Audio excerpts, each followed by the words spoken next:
Hey everybody, it's Nicole Johnson with CoVision Real Estate Group, and today's frequently asked question about mortgage notes is, what is a mortgage? So I made a video about this a long time ago back in the beginning, but I have a lot of new followers now, so I thought it would be great to kind of revisit the concept. So the basics of it is, say you want to go out and you want to buy a property, but you don't have the money to pay for it. So what you do is you reach out to a financial institution. It might be Wells Fargo, it might be Citibank, it might be a credit union, but you reach out to them and you say, hey lender, I want to buy this property, but I don't have the money to do it. Can I get a loan from you?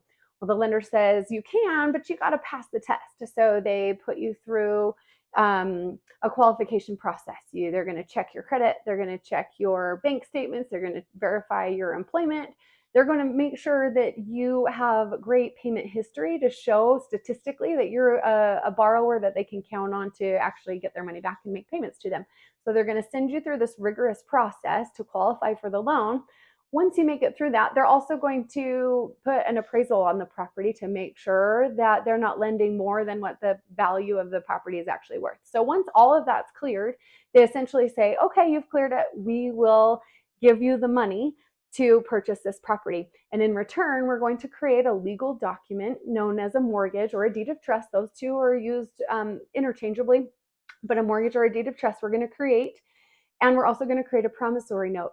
And so what this means is that when you buy the property, the mortgage or the deed of trust gets recorded against the property that legally binds you to have to pay us back based on the agreed amount of interest rate and the term of the loan, typically a 30-year loan. So in order to do that, like I said, you've got to clear that vetting process, and they say, okay, we'll lend you the money.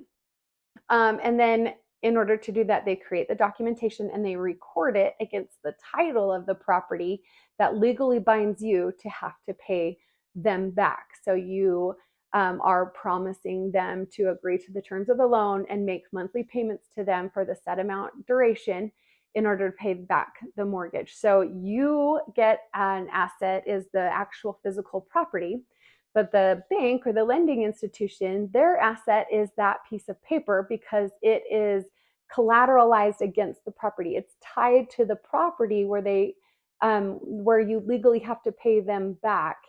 If you don't, they're legally bound to this property, so their asset is protected. So the bank gets the asset as the piece of paper or the mortgage, and you as the borrower, your asset is actual physical property, and you are legally bound to pay them back. So that's what a mortgage is it's a documentation that you are agreeing to pay back based on the agreed upon terms of the loan, that you're going to pay this money back. And so assets can be bought and sold on the secondary market, just like a house can be bought and sold. But that's kind of it in a nutshell of what a mortgage note is, and how we can come in and we can buy that as an asset. We can buy that piece of paper from lending institutions, and now you just start making your payments to us as your new mortgager.